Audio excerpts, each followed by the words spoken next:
going to go ahead and go to this very important interview with Dr. Paul Connett on the documented dangers of fluoride. I think the most important thing to recognize about fluoride is that it's extremely toxic. It is very active biologically, interfering with many basic biochemical processes, enzymes, G proteins, hydrogen bonds, and so on. So it shouldn't surprise us that there's a wide range of health effects that are attributed to fluoride. But the bottom line is that fluoride is extremely active biologically, that the first opponents of fluoridation going back to the 1950s were biochemists, including scientists like James Sumner, who won a Nobel Prize for enzyme chemistry. And incidentally, there is no doubt that fluoride damages health, because millions of people in India, China, and parts of Africa have had their health ruined by fluoride. The people have been crippled by fluoride and many other health effects. The argument as far as fluoridation is concerned is there an adequate margin of safety between the doses which cause this known harm and incidentally documented in this report by the National Research Council published in 2006. Here a fairly independent, balanced panel looked at the literature for 3 years, and in this 507-page report and 1,100 references indicated that the EPA safe drinking water standard for fluoridation, for fluoride, is 4 parts per million. It's not safe, it's not protective of health, and needs to be lowered. But before I get into the health effects, let me explain my first concern, which remains my top concern. The level of fluoride in mother's milk, mother's breast milk, baby's first meal, is extremely low. It's 0.004 parts per million. That means a bottle-fed baby in a fluoridated community in the United States, where we fluoridate the water at 1 part per million, is getting 250 times higher dose of fluoride than a breastfed baby. And that is extremely disturbing. This is a hazardous waste. No question about it. It's not only hexafluorosilicic acid, but it's a lot of crap that Neil was talking about. It's got lead and arsenic and mercury and radioactive isotopes, maybe trace amounts. They can't dump that into the sea by international law. They can't dump it locally because it's too concentrated. But wait for it. If someone buys it from them, you take away the label hazardous waste, and it becomes a product. It becomes a product. And who's going to buy this stuff from them? Oh, our water department. So the water departments buy this hazardous waste, it becomes a product, and now they put it in our drinking water. And now, let me go through the list of health concerns. Some of them are more certain than others. Let me begin with the certain one. Dental fluorosis. Fluoride causes a discoloration, mottling of the tooth enamel. When this practice began in 1945, the promoters of fluoridation thought they could limit dental fluorosis to 10% of the children in its very mild form. And the very mild form has little specks of white, opaque patches on the cusp of the teeth, up to 25%. And they thought that only dentists would notice this, and was an acceptable trade-off with what they thought would be a lowering of tooth decay. Well, in November of 2010, the Center of Disease Control told us that children aged 12 to 15 in the United States, 41% of them now have dental fluorosis. And not only the very mild, but the mild, which impacts up to 50% of the tooth surface, moderate, which impacts up to 100% of the tooth surface, and severe, where you not only have the whole surface impacted, but indentations, chipping of the teeth, and so on. And 3.6% of children aged 12 to 15 in the United States have either moderate or severe dental fluorosis.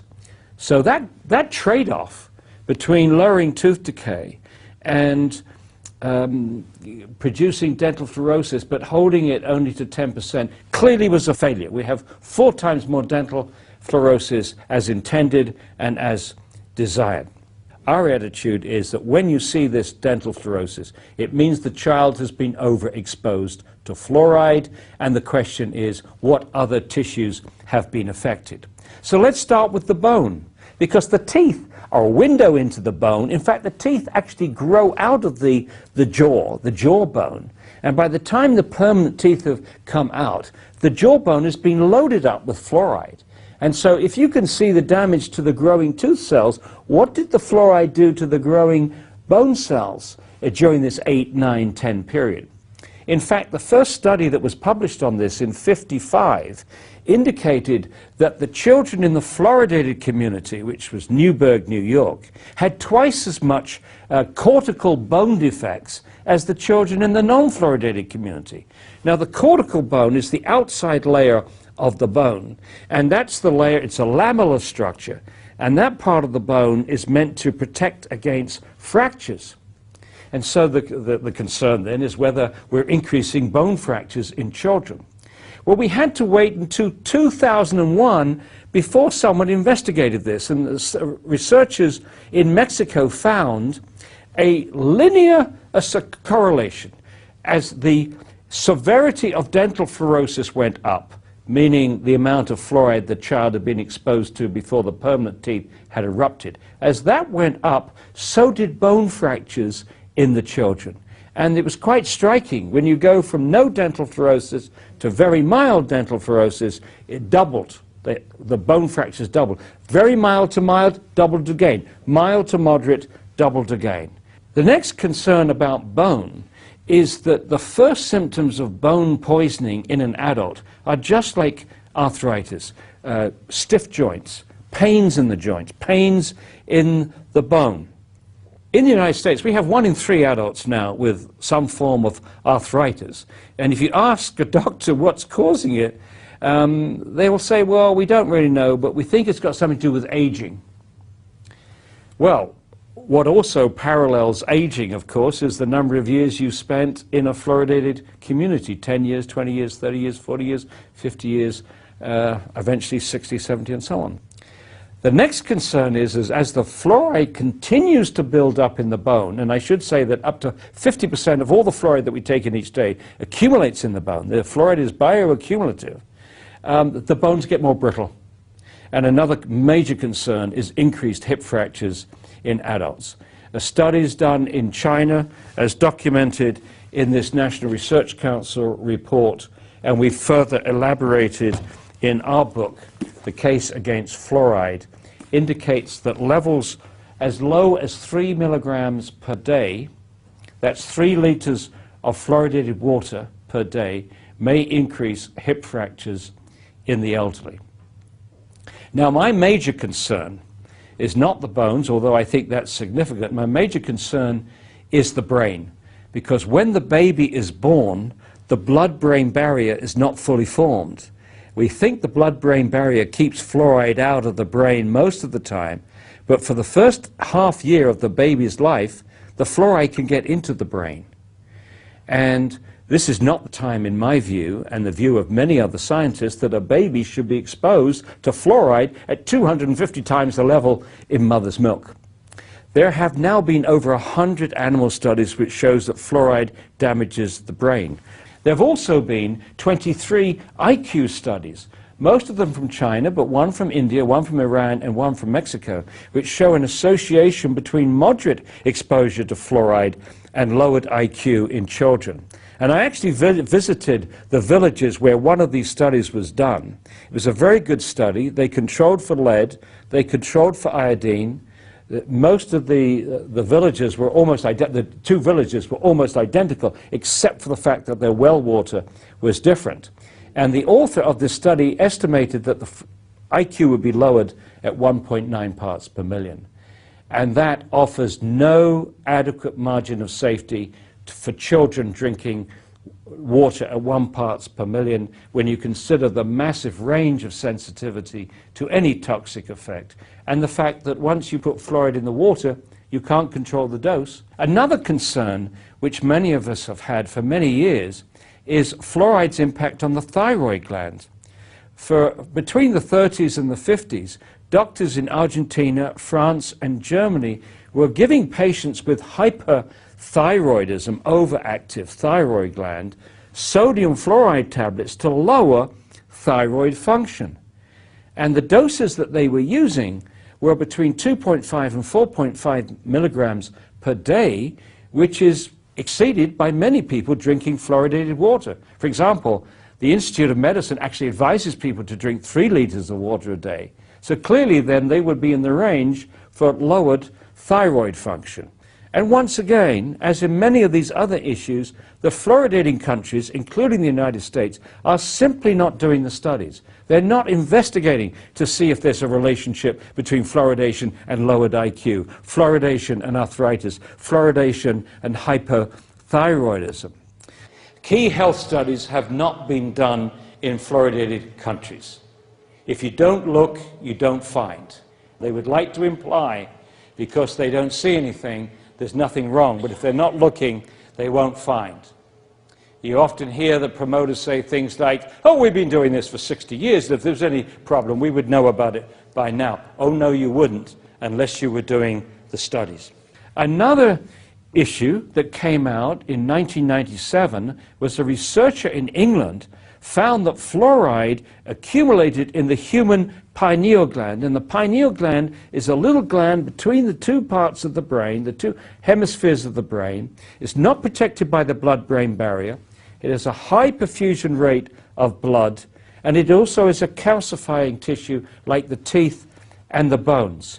And so this researcher hypothesized that fluoride will be attracted to this tissue, this little gland, like a magnet. And sure enough, when she investigated, the average level of fluoride on these little calcium hydroxyapatite crystals was 9,000 parts per million, up to 21,000 parts per million, which means that this little gland has a higher concentration of fluoride than any other tissue in the body, including the bone.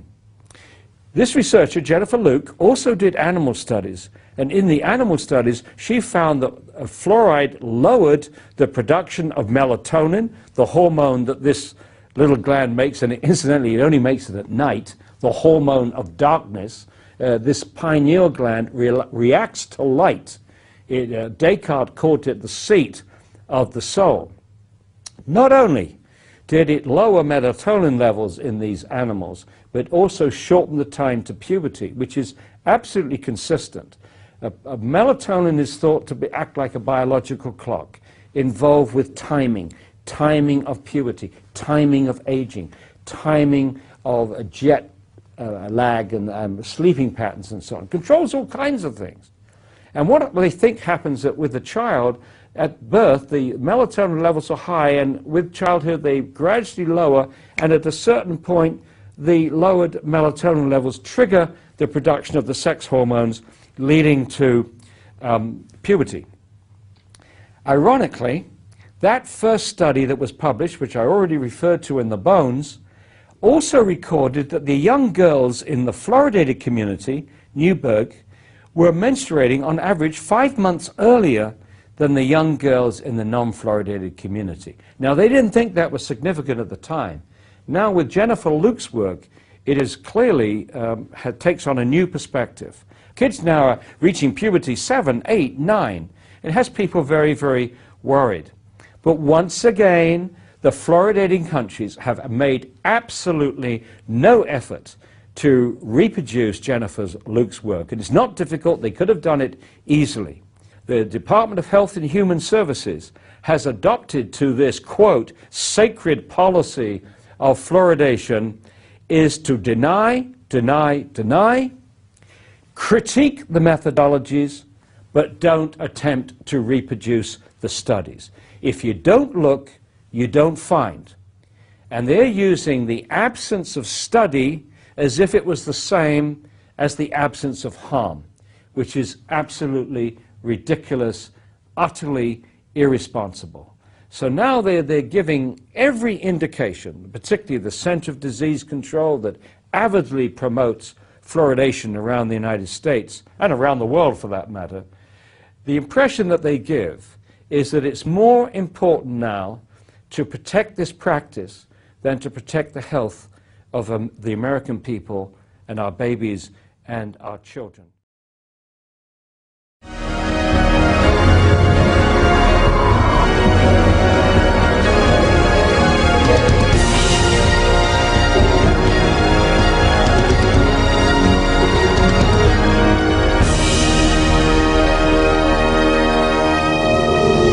We're going to go ahead and go to this very important interview with Dr. Paul Connett on the documented dangers of fluoride. I think the most important thing to recognize about fluoride is that it's extremely toxic.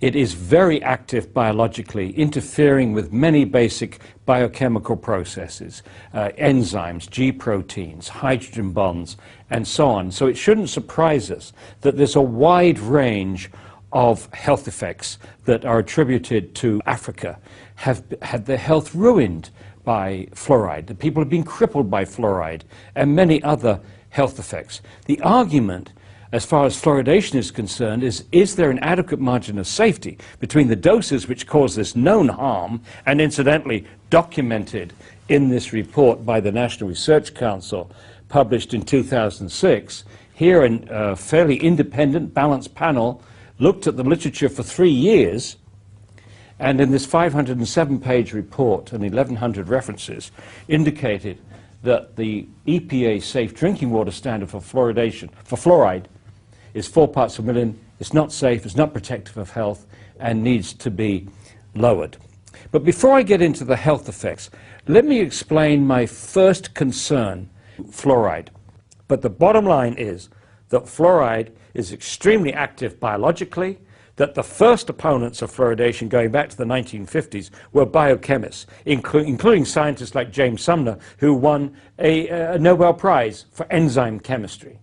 And incidentally, there is no doubt that fluoride damages health because millions of people in India, China, and parts of